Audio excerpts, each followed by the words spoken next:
Akala mo ba kailangan mo na malaking pera bago ka makapag-invest? Mali, kasi sa totoo lang kahit maliit ang kita mo, kaya mo nang magsimula. Meron kang tamang mindset at consistent ang mga actions mo. Sa video na to, pag-uusapan natin ang mga subok na paraan para makapag-invest ka kahit limitado ang budget.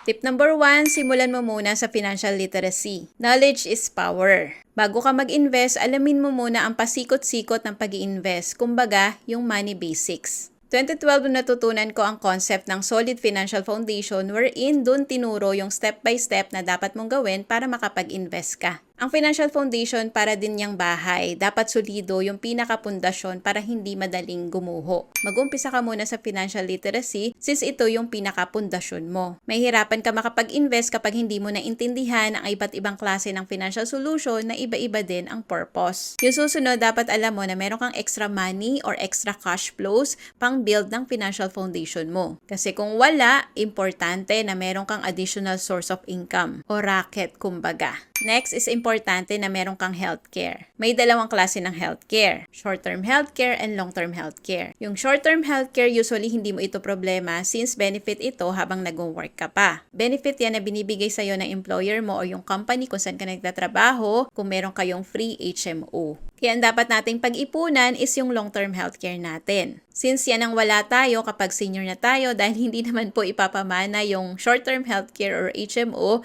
na meron tayo habang nagtatrabaho pa tayo. And usually wala ng HMO company na nag-offer ng healthcare para sa mga seniors. Kung meron man, sobrang mahal na. Meron ako separate video about long-term healthcare. Pwede mo yung panoorin after watching this video. Ilalagay ko na rin yung link dito sa taas ng video. Next is dapat meron kang life insurance lalo na kung breadwinner ka. Kung wala ka pa namang malaking savings at investment na may iwan sa pamilya mo, kung sakaling mawala ka, pwede ka munang kumuha ng life insurance para kung sakaling may mangyari sa'yo na hindi mo inaasahan, merong may iwan sa pamilya mo. Next is dapat meron kang emergency fund na worth 3 to 6 months of your expenses para kung sakaling may mangyari na hindi natin inaasahan tulad ng mawalan ka ng trabaho, magkaroon ng calamity, may nasira sa bahay, meron tayong mahuhugot na pera. At ang pinakabobong ng ating financial foundation ay yung investment.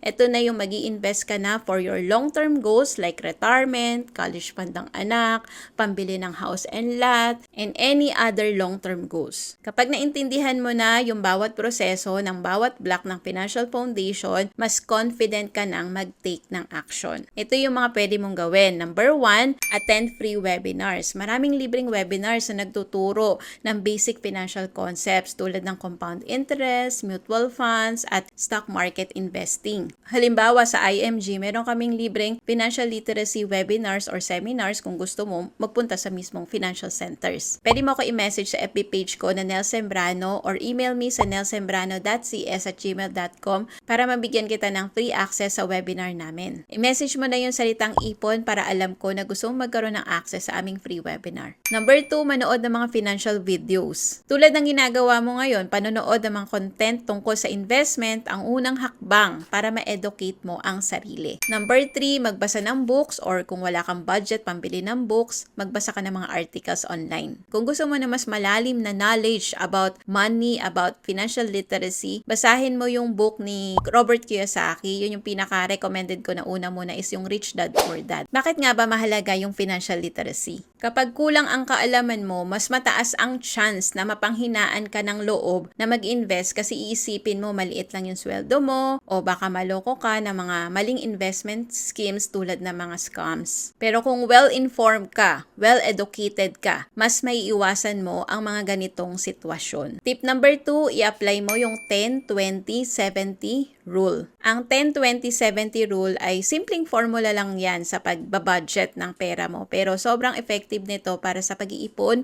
at budgeting ng sweldo mo. Ibig sabihin nito, 10% ng sweldo mo ay para sa tithes or giving kung gusto mo maglaan ng bahagi para sa charity o pagtulong sa iba. 20% ng sweldo mo ay nakalaan para sa savings and investment. Kahit maliit, siguraduhin mong consistent yung nailalagay mo para dito. And then yung natitirang 70% 20% ay para sa needs and wants mo. Syempre, pwede mo ring i-reward yung sarili mo kung may sobra pa. Kasama dito yung pagkain, renta, utilities, at iba pang pangangailangan mo. Paano naman mag-adjust kung maliit ang kita? Kung hindi mo kaya magtabi at mag-invest ng 20% ng income mo or ng sweldo mo sa simula, kahit 10% lang muna for savings and investment ay okay na. Kung hindi pa rin kaya ang 10% ng sweldo mo kahit magkano na kaya mong ma-invest. Kung member ka ng IMG for as low as 20 pesos, pwede ka na magdagdag sa mutual fund mo. Kung hindi pa rin kaya, maghanap ka na ng paraan para kumita ng pera para meron kang pangsimula ng financial foundation mo at pang-invest. Huwag kang papayag na malilimitahan ang sarili mo sa pag-i-invest dahil maliit ang kita mo. Kailangan gumawa ka ng paraan. And reminder ha, habang lumalaki ang kita mo, gradually, itataas mo rin yung porsyento o percentage ng iniipon at ini-invest mo. Halimbawa, kung ang sweldo mo ay 20,000 pesos kada buwan, 2,000 pwede mong ibigay for giving or tithes, 4,000 pwede mong ilagay for savings and investment, and then yung remaining 14,000 pesos ay para sa needs and wants mo. Of course, sample lang yan. Tip number 3, maghanap ng mga low-cost investment options. Kapag alam mo na yung magkano yung extra money mo na pang-invest, maghanap ka na ng mga investment options na hindi nangangailangan ng malaking kapital. Make sure ha na meron ka na ring long-term healthcare, sapat na life insurance, wala kang utang at meron kang emergency fund bago ka makapag-invest. Ito yung mga investment options na mababa lang ang kapital. Number 1, mutual funds. Pwede ka mag-invest sa mutual funds for as low as 1,000 pesos or even 500 pesos. Sa mutual funds, ang pera mo ay pinagsasama-sama sa iba pang investors at ini-invest ito ng professional fund managers sa iba't ibang assets tulad ng stocks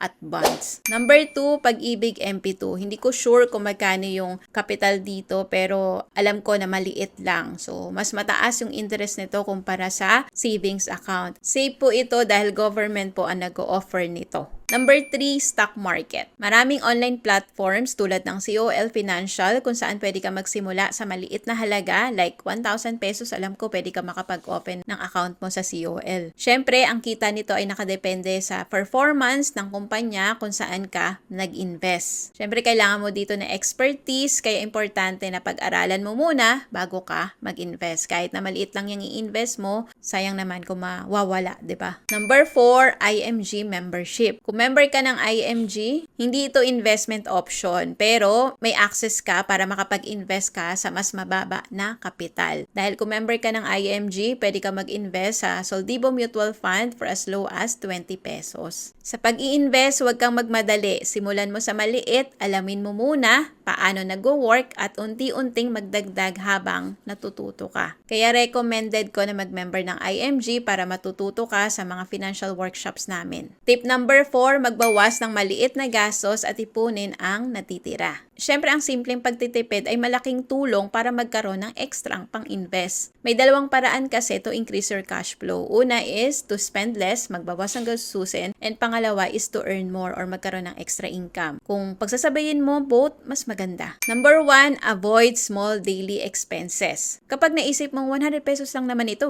isipin mo rin kung gaano kalaki ito kapag inipon mo. 100 pesos a day times 30 days, that is 3,000 pesos. Halimbawa, imbis na bumili ng milk tea na worth 120 pesos every day, itabi mo na lang yan sa mutual fund investment mo. Sa loob ng isang taon, pwede ka magkaroon ng 43,800 pesos na savings. Hindi pa kasama yung tinubo ng investment mo sa mutual fund. Number 2, use a no-spend challenge or spending freeze. Halimbawa, mag-set ng goal na huwag gumastos ng mga unnecessary items. Unnecessary, ibig sabihin hindi importante mamaya sasabihin nyo na naman hindi na kayo kakain. Sa loob ng isang linggo o isang buwan kung kaya mo. Ang pera na may ipon mo ay pwede mong idiretso na sa investment. Number 3, mag-auto-save. Maraming banks at apps ang may feature na automatic na nagtatransfer ng maliit na halaga papunta sa savings or investment account mo. Mag-research ka lang at subukan mo.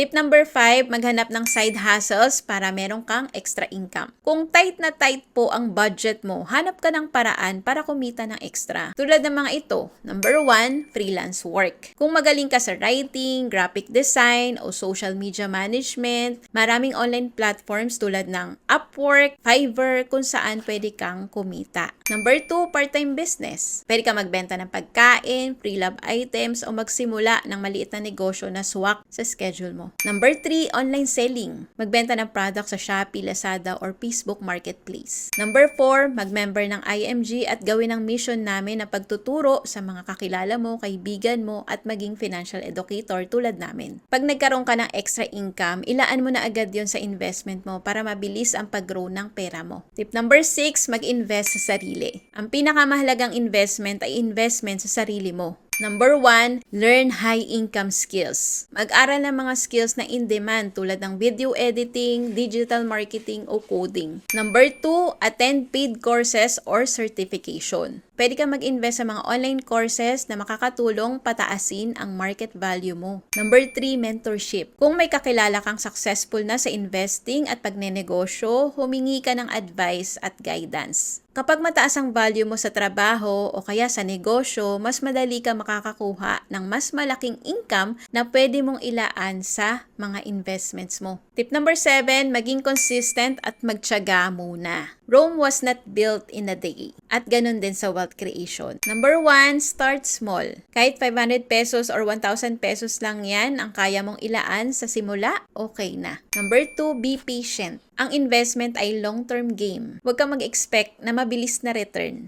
Number 3, reinvest your gain. Kapag kumita ka na, ibalik mo ulit, reinvest mo yung return para mas lumago pa yung pera mo. Halimbawa, kung mag-i-invest ka ng 1,000 pesos kada buwan sa mutual fund na may estimated na 10% annual return, estimated lang yun hindi yung guaranteed na rate of return Ito yung potential growth. After 10 years, pwedeng umabot yung investment mo na 1,000 per month ng 200,000 plus. After 20 years, pwedeng umabot yan ng 760,000 plus. After 30 years, pwedeng umabot yan ng 2.3 million plus. Walang maliit na kita sa taong may diskarte at tamang mindset. Tandaan, ang pag-i-invest ay hindi tungkol sa laki ng perang meron ka ngayon, kundi sa consistent at tamang paggamit ng pera mo. By the way, meron kaming free webinar kung saan ang mission namin ay magturo sa mga Pinoy kung paano mag-ipon at mag-invest ng tama. Kung gusto mo magkaroon ng free access, i-message mo lang ako sa FB page ko na Nel Sembrano or email me sa nelsembrano.cs@gmail.com. I-message mo lang yung salitang ipon para alam ko na gusto mo magkaroon ng access sa aming free webinar. Nakatulong ba ang video na to sa'yo? I appreciate if you comment kind words below at i-share itong video na to sa mga kaibigan mo, kakilala mo na gusto mo ring matutong mag-invest kahit maliit ang kita nila. Tandaan, lahat tayo ay may chance na umasenso basta tama yung mindset natin at may diskarte tayo.